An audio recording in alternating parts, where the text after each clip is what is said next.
21:19. ఆ పట్టణపు ప్రాకారపు పునాదులు అమూల్యమైన నానావిధ రత్నములతో అలంకరింపబడి ఉండేది. జాగ్రత్తగా విందాం. దేవునికి మహిమ కలుగునుగాక. వీళ్ళరా ఇక్కడ మనము ఆ పట్టణము నానావిధ రత్నములతో అలంకరింపబడినది. దేవుడు స్తోత్రం. పై వచనములో దాని వైశల్యము మనం చూస్తున్నాం.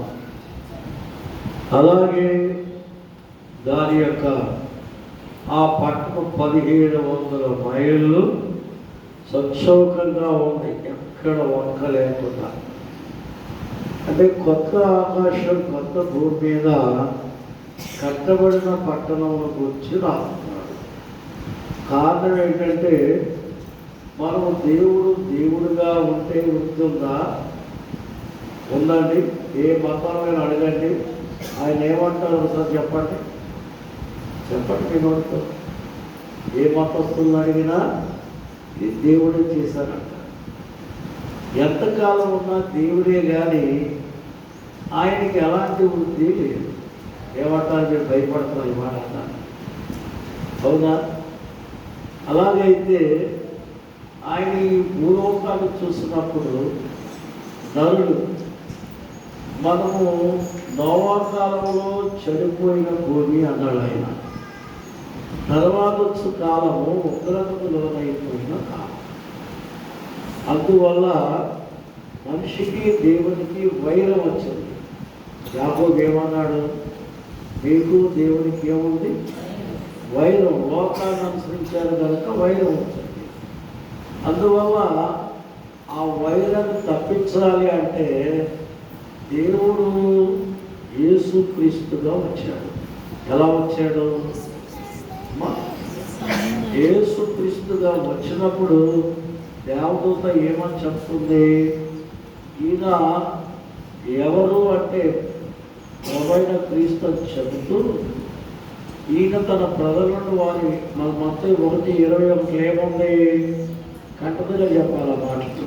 తన ప్రజలను ఎవరు కనుక దేవుడు భూలోకానికి యేసుగా తన కుమారుడు పంపడం వల్ల భూలోకంలో పాపులకు ధైర్యం వచ్చింది. ఇప్పుడు చెప్పండి, ఏమొచ్చింది?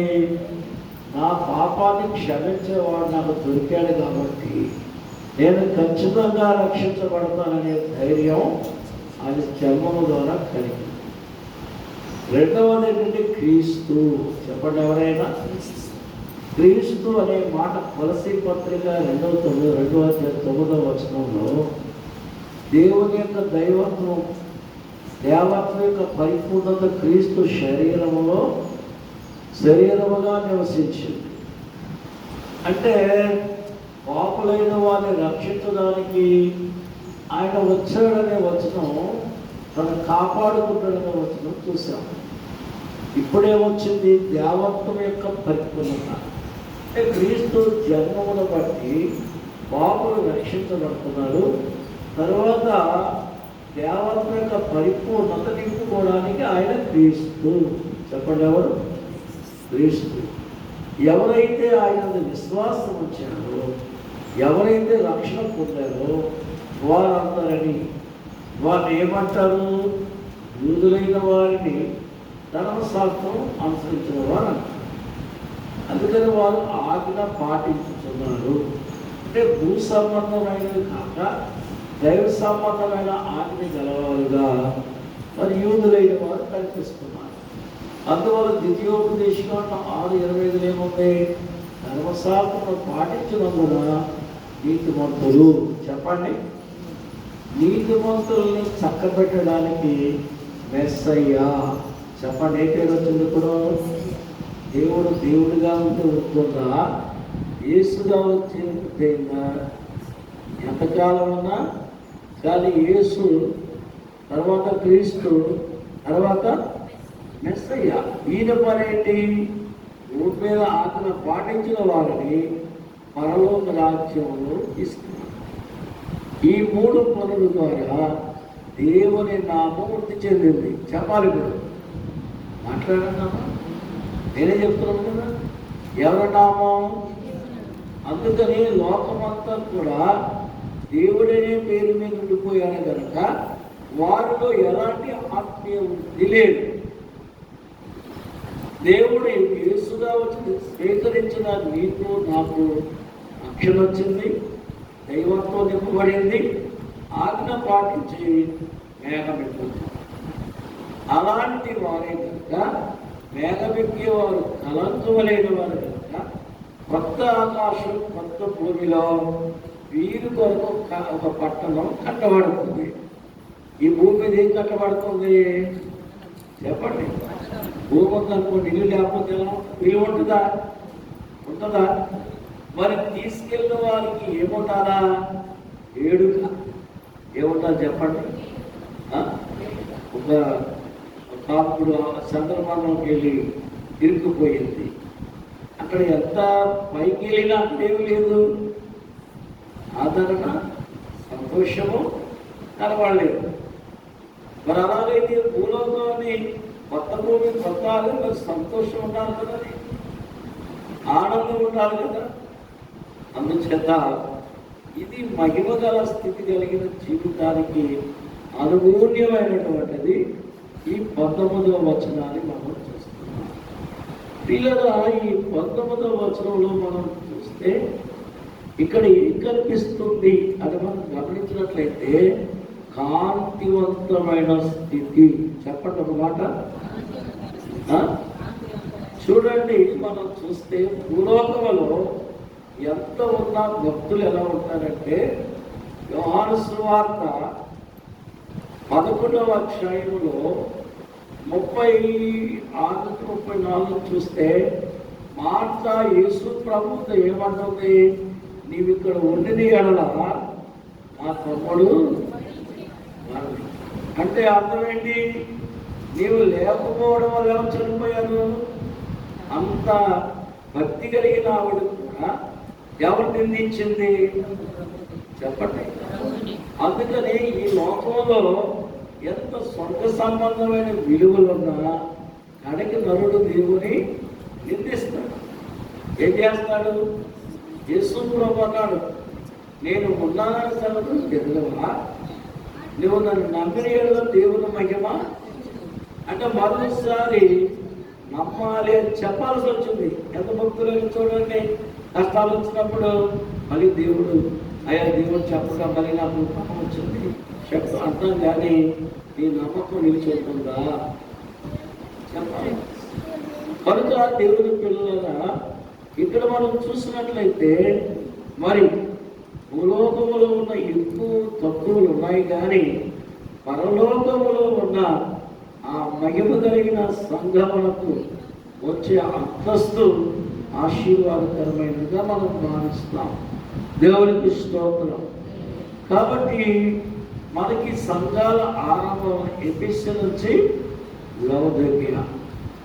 ఎపిసి అనేది ఎక్కితే జారడు, జారితే మోరడు. నూతులో జరగనుకున్నదట, ఎక్కుతున్నప్పుడు జాడికి ఆహా నేను ఎంత తొందరగా ఎక్కిపోయినా అన్నదట. జారితే ఎంత అవుతుంది? మోరడు వెళ్తుంది. మనం కూడా భలే గట్టిగా ఉన్నాము, భలే బాగున్నాము, చాలా మురిసిపోతాం, కానీ ఎక్కితే జారితే కనుక అన్ని అనుభవాలలో దగ్గర ఎందులో దీనికే ఉన్నాయి. ఈ కరోనా దినాల్లోనే చీవాట్లు దీనికే ఉన్నాయి. అన్ని కష్టాలు సిద్ధపాటు కూడా నేను తలుపు నొక్కండి తలుపు తీయనంతలో ప్రవర్తున్నట్టుగా ఉంది. అంటే ఈ అంతస్తులు ఎందుకు చెప్పాల్సి వస్తుందంటే మనకు బోధించబడుతున్న ఈ సంగతులు కొత్త ఆకాశం కొత్త భూమిలో ఉండవు. చెప్పండి, ఉండవు. ఇప్పుడు మధ్యన మీకు అర్థం నాకు చెప్తున్నా, మన తలపులతో మనం ఫ్లాట్లు వేసారు, అందులో రకరకాల చెట్లు వేసారు, గంధం చెట్లు ఉన్నవి. అవన్నీ రేపు పొద్దున మీకు సంపదలుగా ఉంటాయి, సువాసనగా ఉంటాయి అంటే ఎగబడి కొంటున్నారు అంటే మన దగ్గర ఏమి లేవు కదా. అలాగైతే నరులే అంత తెలివైన లేదు, మన దేవుడు అంత తెలివైనడు. ఆపదలు లేని లోకంలో మూలుగుకుండా ముక్కులుకుంటా ఉండే లోకానికి అక్కడ ఉన్న ఆ ప్రదేశాలలో ఆ పట్టణంలో ఎలాంటి అలసట లేని ఆనందాన్ని నింపే మనసున్నవాడు మన దేవుడు. దేవుడు స్తోత్రం. మనకి మనసు మనకు కూడా ఉంటావా చెప్పాలి.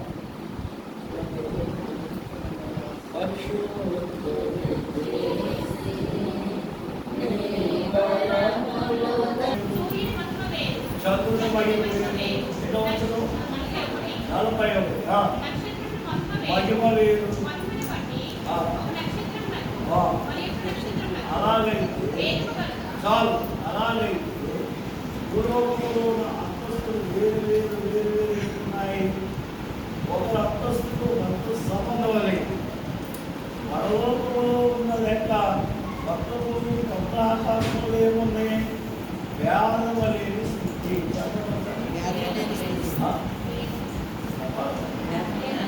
వ్యాధులు లేని స్థితి కాబట్టి ఇక్కడ మహిమలు వేరు వేరుగా ఉండొచ్చు, కానీ ఏక మహిమలో నివసించి కుమార్తె లేక సిద్ధపడిన సంఘం, దానికే ఈ కొత్త ఆకాశము కొత్త. కాబట్టి ఇక్కడ మనం గమనించినట్లయితే దేవుని యొక్క లేఖనాన్ని చూద్దాం.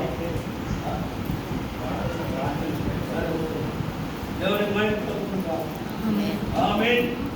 ఇప్పుడు చూద్దాం. వృక్షము అనగా మీ ఆలోచన చెప్పండి. అది వృక్షములతో అలంకరించబడిన పట్టణం. దేంతో?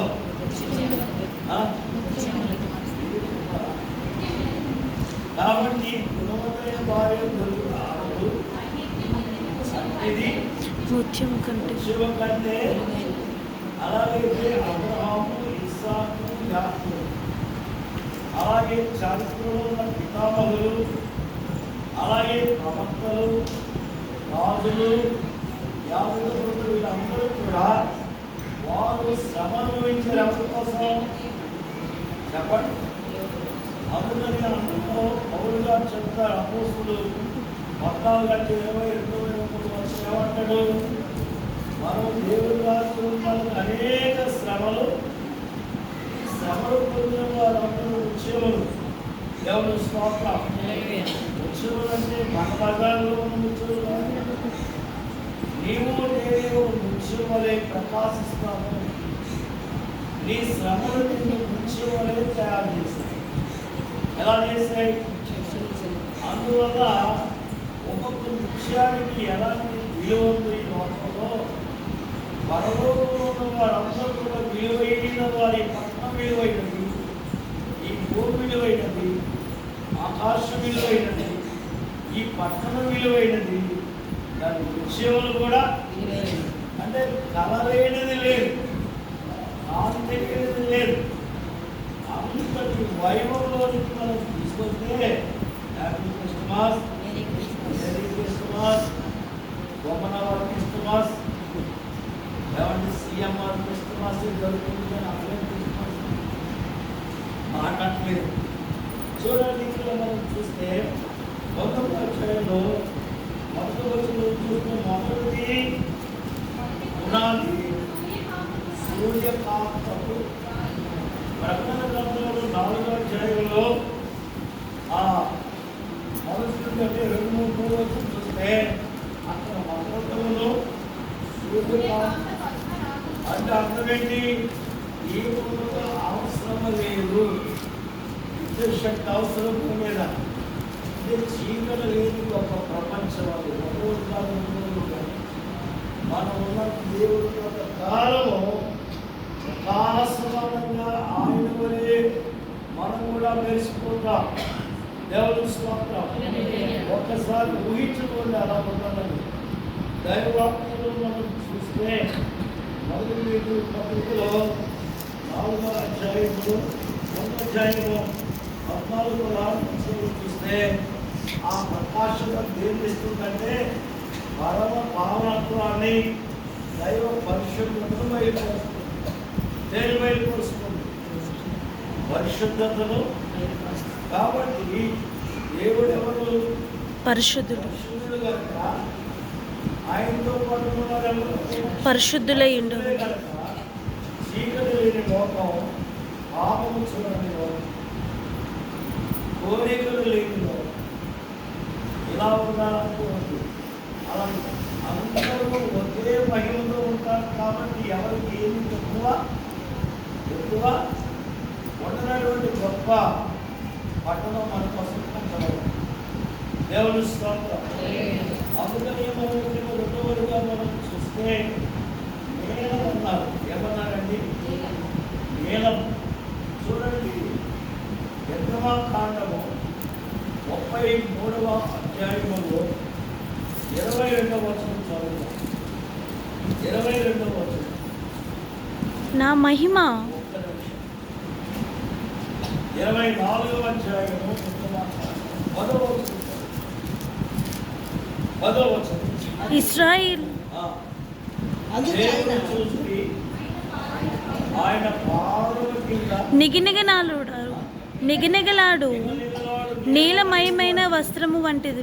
అంటే వాళ్ళు చూడలేదు, మొత్తము చూడలేదు. నిగనిగలాడు నీలమయం వంటిది అంటే ఆయన వ్యక్తిగత అలా ఉంటుంది కానీ వాళ్ళు చూస్తుంది పాదమే. అంటే భూలోకంలో మనం ఎంతకాలం మన భక్తిలో కొంచెమే చూస్తాం. ఏమండి? ఎంత చూస్తాం?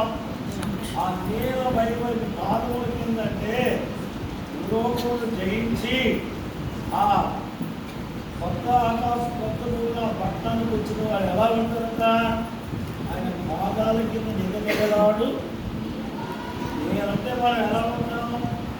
గొప్ప నిలబడి కాదు, గొప్ప జీవులను స్మృతి కూడా మనం కలిగి ఉంటాం.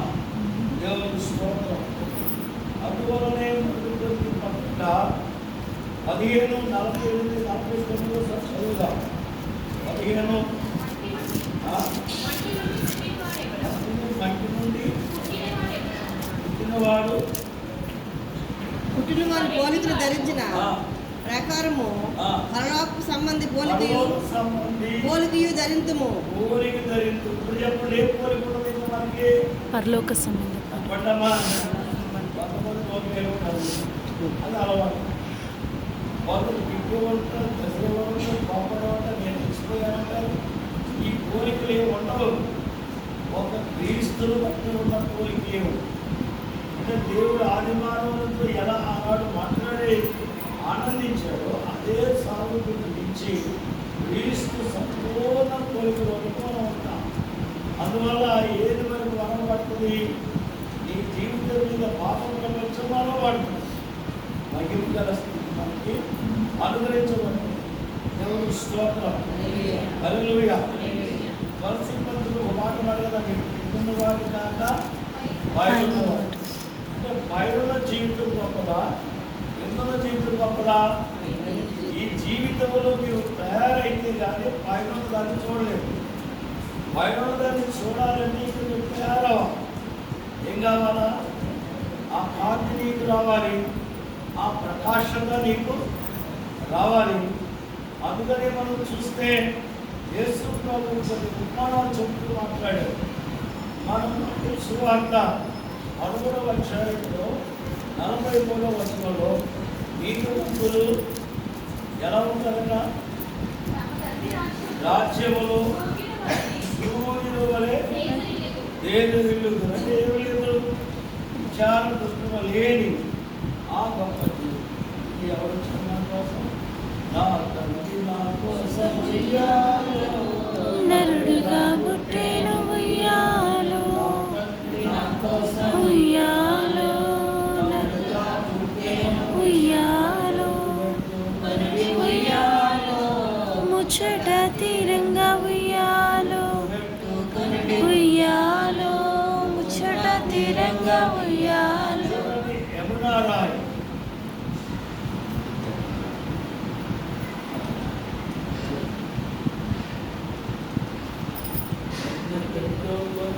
ఉయ్యాలో ముచ్చట తీరంగా ఉయ్యాలో. దేవునికి స్తోత్రం. హల్లెలూయా. హల్లెలూయా. ఈసారి నన్ను గుర్తులతో బాగా సాతాను కదా. దేవుడి పిల్లలు యమునా రాయి ఏంటది? యమున అంటే వాళ్ళది ఒంటి మందిని. దీన్ని మనం చూసినప్పుడు రాత్రి చదువుకున్న పిలుపు పత్రిక 2వ అధ్యాయం 16 చదువుదాం. 16 వచ్చింది.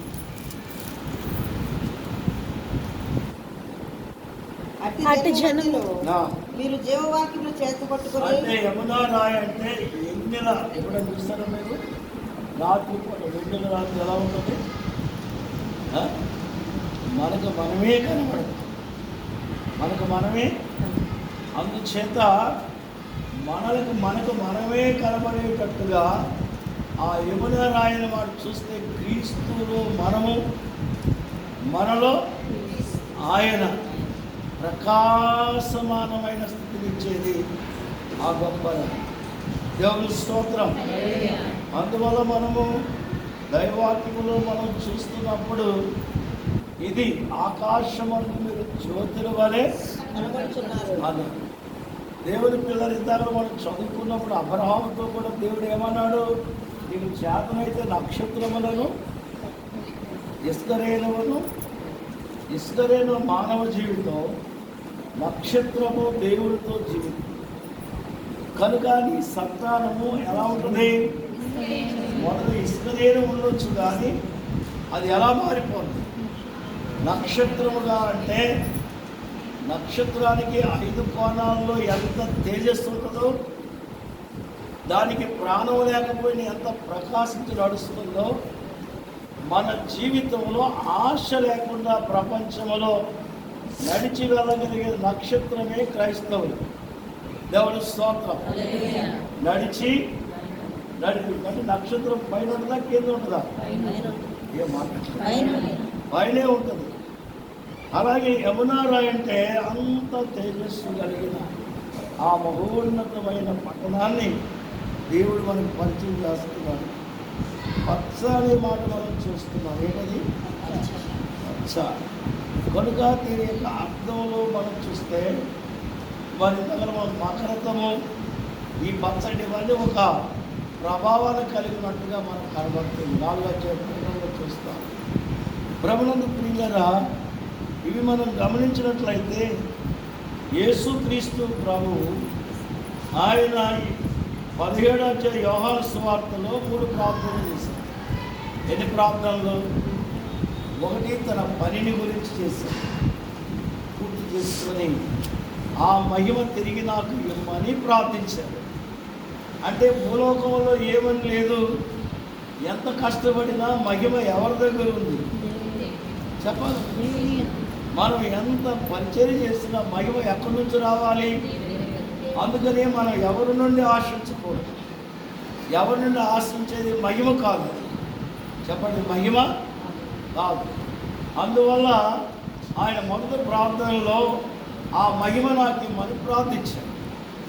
2వ ప్రార్థనలో వీరితో నేను సహవాసం చేశాను కాబట్టి తండ్రి, వీరందరినీ నేను కాపాడమని కాదు, నీ వాక్యం ఎవరికి ఇచ్చానో వారిని కాపాడి నాతో పాటు ఆశ్రయించమని ప్రార్థించాను. అంటే అర్థం ఏంటి? మహిమ పొందుటకు వాక్యము ద్వారా అర్హులయ్యారు. మీరు అనుకోవచ్చు నాకు అర్హత లేదని. తగ్గించుకున్నవాడు హెచ్చింపబడతాడు, తగ్గిపోయినవాడు పాడైపోతాడు. నేను ఎందుకు పడిపోతాను అనవద్దు. నువ్వు వాక్యము నిన్ను మహిమకర స్థితికి తీసుకొస్తుంది. చెప్పాలి. ఇప్పుడు దేన్ని బట్టి? యేసయ్య బోధించాడు. ఆయన చెప్తాడు, నేను వారికి నీ వాక్యం ఇచ్చాను కనుక నాకున్న మహిమ వారికి కూడా ఉండాలా వద్దా? 3వ ప్రార్థన జగత్పునాది వేయబడక మునిపే నేను ఏర్పరచబడిన సంగతి మానవులందరూ తేటగా తెలుసుకోవాలి. మానవులందరూ రేపు పొద్దున ఏమంటారు? దేవుడు స్వార్థపరుడు, ఆయన అనుకున్నారని ఆయన తీసుకుని అంటారు కదా. రేపొద్దున నిందించరా? మీరు చెప్పండి. నా పక్కన వాళ్ళు కాఫీ ఇచ్చి నీకు ఇవ్వకపోతే ఏమంటారు? కానీ ఆ కాఫీ తాగడానికి నీ అర్హత ఏంటో ఆలోచించుకున్నాడు కదా. అవునా? లోకం మాట చెప్పాను. అందుచేత రేపు లోకము దేవుని ఆక్షేపించకుండా ఉండడానికి ఆయన ఇప్పుడు ఏనాయన చెప్పుకున్నాం, పచ్చ దేవుని స్తోత్రం. లోకమంతటికి ఆయన మానవ రక్షణ కొరకే వచ్చాడు. రక్షించబడిన వారిని ఆ మహిమ కారకులుగా చేశాడు ఆయన. ఆ మహిమకు కారకులుగా ఎటువంటి కలివిని లేదు, దేవుళ్ళు ఎటువంటి దురుద్దేశము లేదు. అది మనం ఆయన సంకల్పాన్ని స్పష్టంగా అర్థం చేసుకోవాలి. మహిమ గల జీవితం దేవుని వాక్యము తప్ప ఏది నీకు ఇవ్వదని పూర్తిగా దృఢ సంకల్పంతో నీవు ఈ లోకంలో జీవించాలా.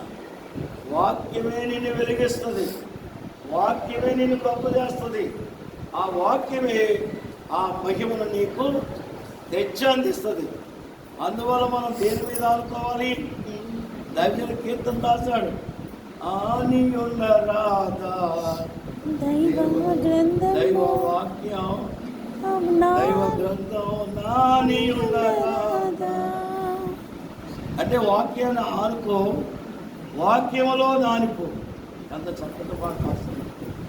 అటుకులు నానబెడతాం, బియ్యం నానబెట్టి అటుకులు నానబెట్టి అవి వడగట్టి కొంచెం తేనేసి జీడిపప్పు వేసి ఇంకా అన్నీ వేసి కలిపి తిండి ఎంత రుచి ఉంటుంది.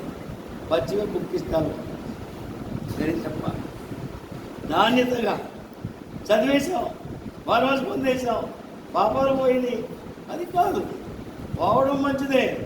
జీవితం నిలదొక్కున్నావా లేదా అనేది నిన్ను నిత్యము వెంబడించేది, హెచ్చరించేది దేవుని వాక్యము. దేవుని వాక్యం అనగా దేవుని మాట. ఒకటి ప్రార్థిస్తాం, దేవుని అడుగుతాం, బోధిస్తున్నా, దేవుడు మాట్లాడుతున్నాడు, సన్నిధి చేస్తున్నా, దేవుని సంగతులు బయలుపడతాయి. ఎవరి సంగతులు? మనం చేసిన ప్రార్థన ఎట్టిదో, దేవుని బోధన బట్టి, దేవుని సంకల్పం ఎట్టిదో బయలుపడే దైవ సన్నిధి. అలాంటి దైవ సన్నిధిని చూపించేది పచ్చ. దేవుని స్తోత్రం. హల్లెలూయా.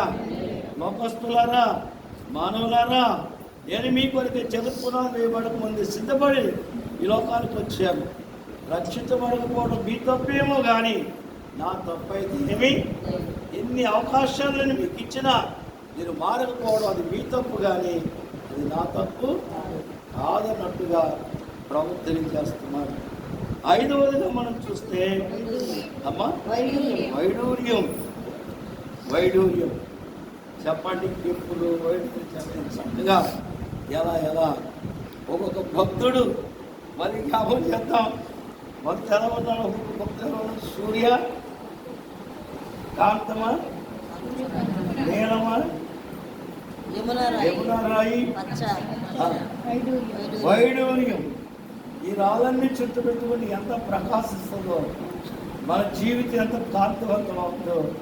యేసు క్రీస్తు మన మధ్య నుండి ఆ లోకంలో అలాంటి ప్రకాశం. ఎందుకంటే ఒక్కొక్క శ్రమ అనుభవాలను బట్టి వారి కాంతి, వారి తేజస్సు ఆ పట్టణాన్ని అలంకరించుకుంటుంది. కాబట్టి ఆ వృక్షమును మీరే అంటారు.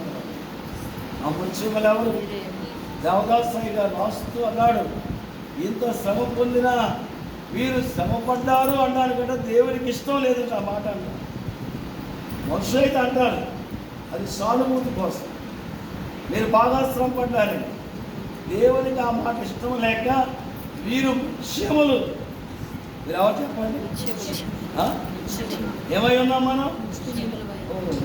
ప్రేమను వర్ణించగలమా? మనకు సాధ్యం అవుతుందా చెప్పండి? కాబట్టి ప్రియులగా ఇక్కడ మనం గమనించినట్లయితే ఒక మాట చదువుకుందాం, ఒక మాట గమనిద్దాం. చూడండి, ప్రకాశత కలిగించేవి అనేకం ఉన్నాయి. 2వ కొరింథీ పత్రికలో 4వ అధ్యాయము 6వ వచనం చదువుకుందాం. 6వ వచనం 2వ కొరింథీ అంధకారములో ఉంది వెలుగు ప్రకాశించును. పలికిన దేవుడే తన మహిమను గూర్చిన జ్ఞానము వెల్లడి పరచుటకు మా హృదయములలో చెప్పండి ప్రకాశించెను. ఇది సువార్త వలన కలిగిన భాగం, వైడూర్యము. యోహాను సువార్తలో 5వ అధ్యాయం 24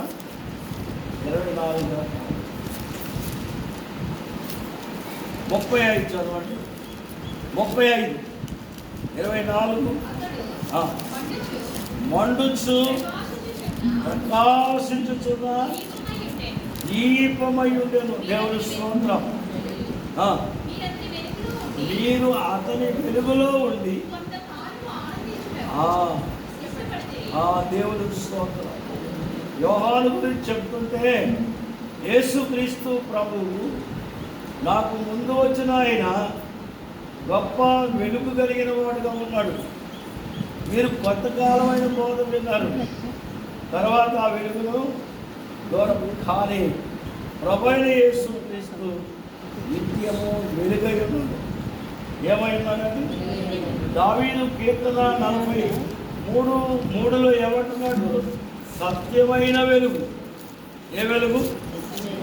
స్వచ్ఛమైన వెలుగు. ఏ వెలుగు? సత్యమైన. ఇవన్నీ చదువుతున్న పిల్లరా, రేపు మనం చూడబోతున్నాం. దేవుని స్తోత్రం. ఆ వెలుగు ఎవరు అంటే క్రీస్తును బట్టి వెలిగించబడ్డావు, సత్యవాక్యమును బట్టి వెలిగించబడ్డావు అంటే ఆ వెలుగు కలిగిన ముత్యము నీవే. ఎవరు? ఒకసారి నేనే అనండి. ఏం కాదు, మీకు మీరు. నేనే. ఆయన మా నాన్నగారి దగ్గర ఆయన వెలుగై ఉన్నాడు, నేను కూడా ఏమై ఉన్నాను. మా నాన్నగారు మహిమై ఉన్నాడు, నేనేమై ఉన్నాను. మా నాన్నగారు సింహాలను ఆశీర్వే, నేనేమై ఉన్నాను. మా నాన్నగారికి ఎన్ని గణతలు అంత లేదు. ఆ గణతలన్నీ ఎవరివి?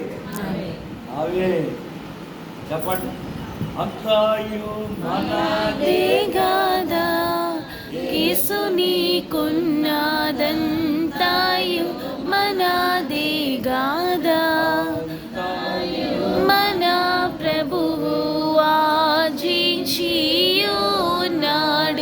స్వంతమనియందు కొనుడి. నీ ఆత్మకు శాంతి చెందానీయుడి. ఆత్మకు మనం చెప్పుకున్న ఆశీర్వాదాలను బతుకంతా మనదే. దానికి ఏం చేయమన్నా దేవత సొంతం చేసుకోండి. ఏం చేసుకోవాలా? అవి ఎవరికో కాదు, నాకే. ఆయన అర్జించినవన్నీ నావే, ఆయన కలిగి ఉన్నవన్నీ నావే. అందుకు యేసుక్రీస్తు ప్రభు పేతురు గారు చెప్తున్నాడు, 1 పేతురు పత్రిక 3వ అధ్యాయములో 23వ వచనం చదువుదాం. 23వ వచనం. ఆయన పరలోకముకు వెళ్ళి 22 ఆయన పరలోకమునకు వెళ్ళి దూతల మీదను అధికారుల మీదను శక్తుల మీదను అధికారము పొందినవాడై దేవుని కుడిపార్శ్వమున ఉన్నాడు. అధికారులు ఆయన పట్టుకున్నారు, శిక్షించారు, సిలువ వేశారు. ఇప్పుడు ఆయన పైకి వెళ్ళిన తర్వాత ఈ అధికారాలన్నీ కూలిపోయాయి. దేవుడు స్తోత్రం. హల్లెలూయా, హల్లెలూయా. అయితే ఇప్పుడు మనం భూలోకంలో ఉన్న ఈ అధికారాలను మనం అణిచివేస్తున్నాయి. రేపు ఈ మహిమ స్థితిలో వీటన్నిటిని కూల్చివేసే మహిమ నీకు నాకు ఇవ్వబడుతుంది. ఆయన పొందినవన్నీ మనవే. చెప్పండి, ఆయన పొందినవన్నీ అలా అనుకుంటే పేదోడు ఎవరు ఉంటాడు? పేదలకు గుర్తొస్తుందా? చెప్పాలి. భక్తి నేర్చుకోండి. కడవరి దినాల్లో ఉన్నాం. సాతాను ఎవరిని వదిలే స్థితిలో లేడు. అయితే సాతాన్ని కూలదోసే శక్తి ఒక్క మనకే ఉంది. ఎవరి వాక్యాన్ని వశపరుచుకుంటారో, క్రీస్తుని అనుభవంలో తెచ్చుకుంటారు. చెప్పండి, వైడూర్యమా? ఎలాంటి వాళ్ళు? 5 రాళ్ళు చెప్పారు. ఒకసారి వర్షం చెప్పేయండి.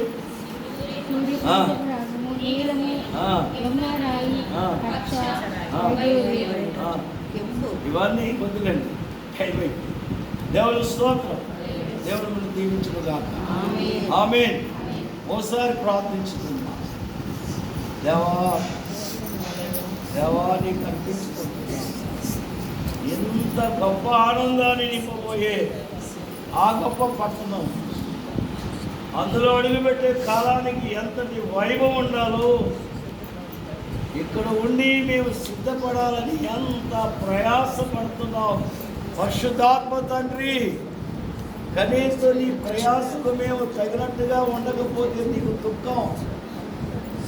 ఒకవేళ మేము దుఃఖపెడుతున్నామేమో క్షమించండి.